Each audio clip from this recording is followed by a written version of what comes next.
और आज राष्ट्रवाद में बात करेंगे मदरसों को लेकर यूपी से असम तक जो महाभारत चल रही है उसके बारे में। एक तरफ यूपी की योगी सरकार मुस्लिम छात्रों को बेहतर शिक्षा मिल सके इसके लिए सूबे में गैर मान्यता वाले मदरसों का सर्वे करा रही है। दूसरी तरफ असम में मदरसों के आतंकी लिंक सामने आने के बाद हेमंता सरकार ने ऐसे मदरसों पर बुलडोजर की कार्रवाई की है।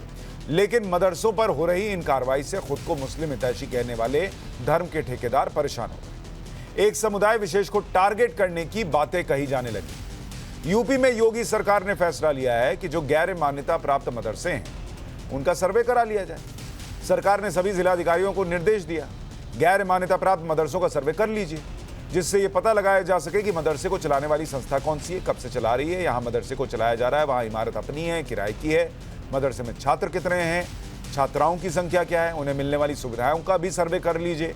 इतना ही नहीं, मदरसों में शिक्षकों की संख्या और छात्रों को क्या क्या पढ़ाया जा रहा है इसकी जांच भी कीजिए।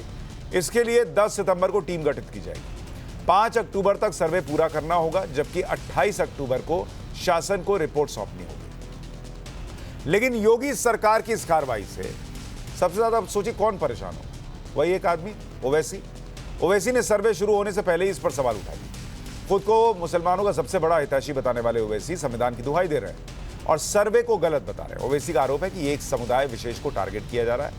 और इतना ही नहीं, वो तो ये कह रहे हैं कि छोटा एनआरसी चल रहा है। सुनिए एक बार।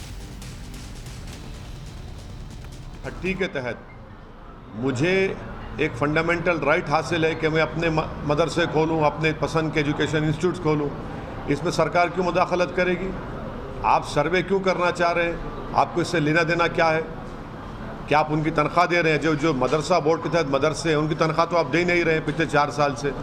ये मदरसे प्राइवेट मदरसे हैं, अनएडेड मदरसे हैं और आर्टिकल 30 के तहत इसको कायम किया गया है। तो स्टेट गवर्नमेंट क्यों सर्वे करा रही है? आपको लेना देना क्या है? अब आप एक ऑर्डर जारी कर दीजिए ना कि अब आप मुसलमान मत रहिए, आप कुरान मत पढ़िए, नमाज मत पढ़िए, ऑर्डर जारी कर दीजिए। वही करना चाह रहे हैं आप। ये सर्वे नहीं है बल्कि एक छोटा एनआरसी है। ये कौन एंटी नेशनल है? कहाँ एंटी नेशनल है? बताओ कहाँ एंटी नेशनल है? इतनी बेशर्मी से कह रहे हैं कि हम आज़ादी के 75 साल का अमृत उत्सव मना रहे हैं। जो यही मदरसों ने इस मुल्क को आज़ाद करवाया, आज आप उनको शक की निगाहों से देख रहे हैं। ये आप खराज अक़ीदत पेश कर रहे हैं, होमेज पेश कर रहे हैं उन मुजाहिदीन आज़ादी को जो इन मदरसों से निकलकर भारत को आज़ाद करवाए थे। बेशर्मी की हद हो गई है। ओवैसी कह रहे हैं भैया आप मदरसों का सर्वे मत कराइए, ये छोटा एनआरसी जैसा है। यूपी सरकार का कहना है कि वो अल्पसंख्यकों के लिए लगातार काम कर रही है। मुसलमान छात्रों की शिक्षा बेहतर हो, इसके लिए मदरसों की जानकारी सरकार को होनी जरूरी है। क्या ओवैसी नहीं चाहते कि मुसलमानों को अच्छी शिक्षा मिले, अच्छी तालीम मिले, मदरसों के हालात बेहतर हों? लेकिन नहीं, ओवैसी को इस सर्वे पर भी सियासत करनी है। यूपी के अल्पसंख्यक मंत्री दानिश अंसारी भी क्या कह रहे हैं, एक बार सुन लीजिए। सारी चीज़ों की जानकारी होना सरकार के लिए ज़रूरी है ताकि भविष्य की किसी भी योजना में सरकार को ये जानकारी हो कि ग्राउंड रिपोर्ट क्या है। और हम सब मिलके योगी सरकार जो लगातार माइनॉरिटीज़ के डेवलपमेंट के लिए काम कर रही है, इसको और मजबूती मिले, लगातार इस दिशा में उठाए गए कदम है। असम में कई मदरसों में आतंकी गतिविधि संचालित करने के खुलासे के बाद हेमंता सरकार एक्शन में।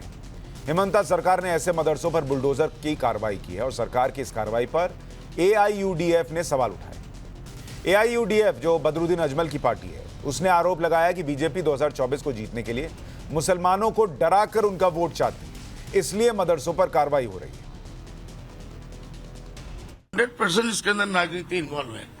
100% के 2024 के लिए बीजेपी सरकार कम से कम 10% मुसलमानों का वोट उनको चाहिए। अगर वो 10% मुसलमानों का वोट नहीं मिलता है तो बीजेपी सरकार वापस नहीं आती है। तो बीजेपी सरकार पर हर वो कौशल करेगी जिससे मुसलमान डर के और बीजेपी के गोद में चला जाए, उनको वोट दे दे। इसके अंदर ये भी एक पॉलिटिक्स में हमको बू आ रही है, तो इसलिए ये नहीं होना चाहिए। बदरुद्दीन अजमल हो या ओवैसी हो, इनमें से कोई एक बार ये नहीं बोल रहा कि भाई ये मदरसों का टेरर लिंक या वहां जो लोग पढ़ा रहे थे, इमाम थे, उनका टेरर लिंक कैसे निकल आया, उस पर कोई इनके मुंह से कुछ बात नहीं निकली। लेकिन मुसलमान को डराकर 2024 के लिए वोट ले लिया जाएगा। मतलब अगर मदरसे टूटेंगे तो मुसलमान इतना डर जाएगा कि जाके वोट दे देगा। इतना ही नहीं, बदरुद्दीन अजमल कह रहे हैं कि बुलडोजर की कार्रवाई होगी तो सुप्रीम कोर्ट जाएंगे, लेकिन मदरसों में हो रही आतंकी गतिविधियों पर कब बोलेंगे, इसका जवाब नहीं है। ऐसे में राष्ट्रवाद में आज के सवाल हैं कि मदरसों पर एक्शन से 2024 जीतने का मोदी का प्लान है। मदरसा का सर्वे मिनी एनआरसी कैसे हो गया? मदरसा के सर्वे पर महाभारत क्यों? चर्चा करने के लिए हमारे साथ शिवम त्यागी जुड़ रहे हैं, राजनीतिक विश्लेषक हैं। शबनम खान सामाजिक कार्यकर्ता हैं। मनोज काका प्रवक्ता हैं समाजवादी पार्टी के, हमारे साथ जुड़ रहे हैं। और professor Atikur Rahman Islamic scholar हमारे साथ थोड़ी देर में जुड़ जाएंगे। मनोज जी, आपके हिसाब से ये जो सर्वे हो रहा है, अगर उत्तर प्रदेश में या असम में जो मदरसों पर कार्रवाई हो रही है, क्या ये मिनी एनआरसी या मुसलमानों को डराने के लिए है? सुशांत जी, जो सर्वे का सवाल है, हर सरकारों को अधिकार होता है कि तमाम तरह के सर्वे करें, लेकिन जब सर्वे के परिप्रेक्ष्य में कहीं भी कोई विकास और सर्वे के परिप्रेक्ष्य में कोई रचनात्मकता न दिखा करके सर्वे के परिप्रेक्ष्य में और सर्वे के आड़ में कोई धार्मिक उन्माद फैलाने का अगर सरकार का उद्देश्य हो तो निश्चित रूप से उसकी भर्त्सना की जानी चाहिए। अगर सर्वे का ही इतना मन है तो उत्तर प्रदेश के परिप्रेक्ष्य में आपको बताना चाहूंगा सुशांत कि उत्तर प्रदेश में स्कूल खुले हुए लगभग 6 महीने हो गए और आज तक भी अभी प्राथमिक विद्यालय के और उच्च प्राथमिक विद्यालय के बच्चों को पुस्तक नहीं मिली है, अभी उनके कपड़े नहीं मिले हैं। तो अगर आपका शैक्षणिक संस्थानों को या शैक्षणिक संस्थान को बेहतर करने का इतना ही मन है तो मैं ये समझता हूं कि इसका भी सर्वे हो जाना चाहिए कि उत्तर प्रदेश में 2 लाख शिक्षकों के पद खाली हैं, उनको कब आप भरेंगे? जब उत्तर प्रदेश का नौजवान आपके धार्मिक जुलूसों में आपके राजनीतिक जो मनसा है उसको पूरा करने का जयकारा लगाता है, तब तो आप उस पर हेलीकॉप्टर से फूल बरसाते हैं। और जैसे वो अपने रोजी रोटी की बात करता है, अपने रोजगार की बात करता है, तो ये बर्बर सरकार उस पर लाठियां चलवा देती है। नहीं मनोज जी, मैं आपकी बात मान गया, शिक्षकों की भर्ती होनी चाहिए, कोई कमी है तो उसको एजुकेशन सिस्टम में ठीक कर लीजिए, वो सारी बात ठीक है, लेकिन ये करते हुए मदरसों का सर्वे क्यों नहीं होना चाहिए, इसका जवाब अभी तक आपने नहीं दिया। नहीं, मैं बिल्कुल जवाब दे रहा हूं, मैंने स्पष्ट कहा सुशांत। अब इसको किस तरह के हिंदी में आपसे व्याख्या करी जाए? मैंने कहा कि हर सरकार को यह अधिकार है कि वो शैक्षणिक सर्वे कराए, वो आर्थिक सर्वे कराए, और कम से कम अगर सरकार सब तरह का सर्वे कराना चाह रही है तो मैं तो कहूंगा कि जातिगत जनगणना का भी एक सर्वे हो जाए इस देश में। मतलब आप खुश तो हैं मदरसों का सर्वे होने से? मैंने अब सुशांत आपके शब्दों में अपने बात को कहना है। नहीं, मैं तो स्पष्ट तौर पर सुन लेना चाहता हूं। देखिए, मैं स्पष्ट बात करता हूं, आपसे स्पष्ट सुनना चाह रहा हूं। मदरसों का सर्वे होने से समाजवादी पार्टी खुश है? मैं स्पष्ट रूप से सुशांत आपको बता रहा हूं, आपके माध्यम से देश को बता रहा हूं कि भारतीय जनता पार्टी का उद्देश्य मदरसों का सर्वे नहीं है। मदरसे के सर्वे के आड़ में मुसलमानों को और मुसलमान की जो अस्मिता है, जो उसकी मान्यता है, एक धर्म विशेष को बदनाम करने का एजेंडा है। अच्छा, सर्वे में, अच्छा ठीक है, सर्वे में जब ये पूछेंगे सर, नहीं एक मिनट, अभी आपके खत्म करने में लंबा समय लग रहा है ना, मुझे ये बताइए। अरे एक मिनट सुनिए, बॉस सुनिए, अगर मदरसे के सर्वे में पूछ लिया, अरे एक मिनट सुनिए ना, मदरसे के सर्वे में पूछ लिया कितने छात्र पढ़ते हैं, मदरसे की बिल्डिंग जो है वो किराए की है या अपनी है, या वहां पर टॉयलेट है या नहीं, या सुविधाएं हैं या नहीं, तो इससे मुसलमान की अस्मिता कैसे भंग हो जाएगी? ये उद्देश्य नहीं है ना। अरे ये आप मान रहे हैं ना बॉस, उद्देश्य क्या है? अस्मिता भंग करने के लिए क्या है, उसमें क्या लिखा है? आपके कहने से कैसे मान लूं? आप अपने कार्यक्रम के शुरुआती संदर्भ में क्या बोल रहे थे? क्या बोल रहा था? अपने कार्यक्रम के आप अपने कार्यक्रम के शुरुआती संदर्भ में सुशांत क्या बोल रहे थे कि मदरसों का लिंक है इस्लाम से, उससे क्या कहते हैं, आतंकवाद। अरे भैया वो असम में निकला है, मैं यूपी की बात कर रहा हूं। असम की बात और यूपी की बात आप मिला रहे हैं दोनों को। असम में निकला है टेरर लिंक, वहां इमाम जो पढ़ा रहे थे यूपी के सुशांत। तो आपको यह लगता है यूपी में भी अगर सर्वे होगा तो टेरर लिंक निकल आएगा, ये आपको डर है? अरे ये हमको डर नहीं है। ठीक है शिवम भाई, ये डर ठीक है, मैं सुन लिया, समझ लिया, उसके खिलाफ कड़ी समझ लिया। पब्लिक सुन रही है आपको, वो समझेगी कि समाजवादी पार्टी के मुताबिक अगर मदरसों को अपग्रेड करने के लिए 4 सवाल पूछ लो तो मुसलमान की अस्मिता जो है वो भंग हो जाती है। शिवम जी। सुशांत जी, मैंने एहसान फरामोश बहुत देखे, लेकिन समाजवादी से ज्यादा नहीं देखे, जिन मुसलमानों का वोट लेकर ये यहां तक पहुंचे हैं और उनके साथ इतनी बातें करते हैं। आज अगर उनके मदरसों का मॉडर्नाइजेशन की बात आ रही है तो ये कहते हैं कि नहीं, ये तो उनको टॉर्चर करने की बात है। बहरहाल मैं आगे आकर सिर्फ इतना कहना चाहता हूं कि जहां तक बात असदुद्दीन ओवैसी की है, वो लगातार कहते जा रहे हैं असदुद्दीन ओवैसी इस देश के, आज के हिंदुस्तान के जिन्ना 2.0 हैं। 47 से पहले जिन्ना इस देश में खुले तौर पर हंगामा करके दूसरा देश बंटवा लिए, असदुद्दीन ओवैसी आज इस देश में स्लीपर सेल्स, आतंकवाद और इस तरह के लोगों को सपोर्ट करके कानूनी तौर से आर्टिकल 30 का हवाला देकर उनको बचा रहे हैं। बहरहाल वो सुबह से आर्टिकल 30 को बहुत कोट कर रहे हैं। मैं सिर्फ एक ही चीज कहना चाहता हूं कि इस देश के कॉन्स्टिट्यूशन में आर्टिकल 20 और आर्टिकल 21 को छोड़कर कुछ भी एब्सोल्यूट नहीं है।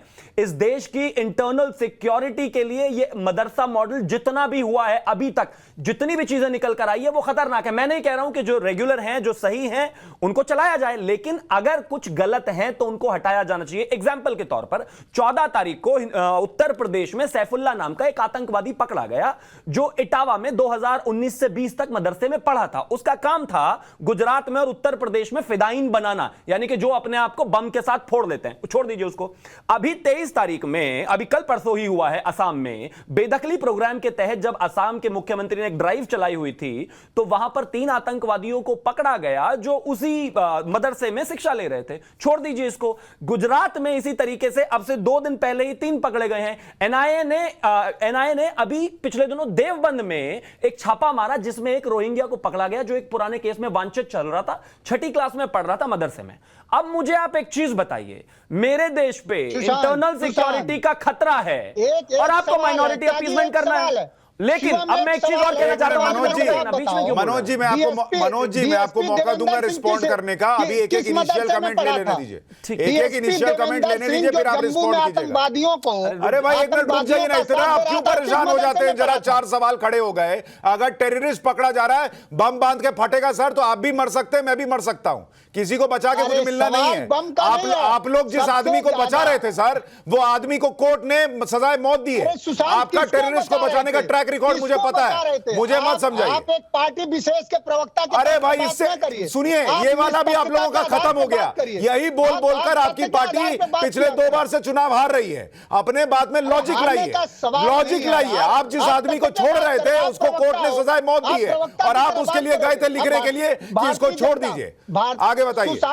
अरे ठीक है बॉस, अगर 1 मिनट, अगर किसी पार्टी का प्रवक्ता उस शो में क्यों आए? मैंने बुलाया तो बोलते नहीं आएंगे।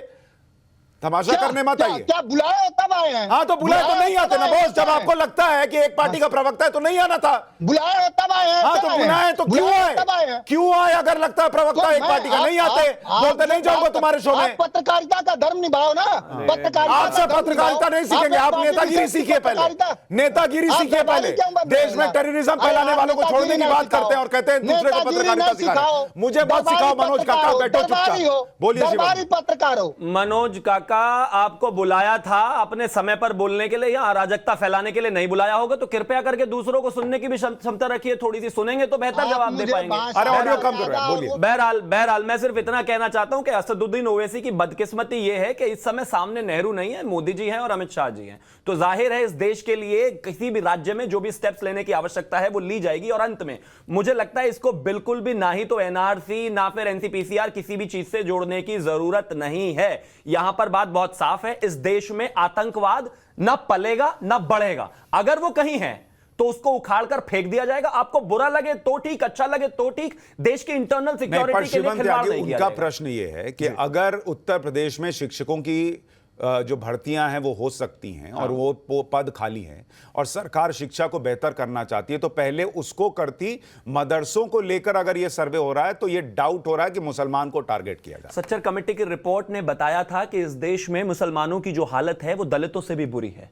अब एक चीज बताइए, इस देश के एक वीकर सेक्शन को बेहतर बनाने की कोशिश की जा रही है और वो कोट अनकोट वो उन्हीं का वोट बैंक है और उस काम को बीजेपी कर रही है, तो इनको तो खुश होना चाहिए। अगर असदुद्दीन ओवैसी मुसलमानों की रहनुमाई करते हैं और उनकी बेहतरी के लिए काम किया जा रहा है तो उनको तो उल्टा खुश होना चाहिए। लेकिन वो खुश नहीं है। वो खुश इसलिए नहीं है कि मुसलमान अगर अनपढ़ रहेगा तो उनका वोटर रहेगा तो उनकी राजनीति नहीं समझेगा। अगर पढ़ लिख लिया तो देश के आगे बढ़ने में, विकास में, तमाम जगहों में वो देश के साथ रहेगा, यानी कि बीजेपी के साथ रहेगा। तो इस देश का मुसलमान आगे बढ़ना चाहता है, बढ़ने दीजिए, आपकी ठेकेदारी नहीं है।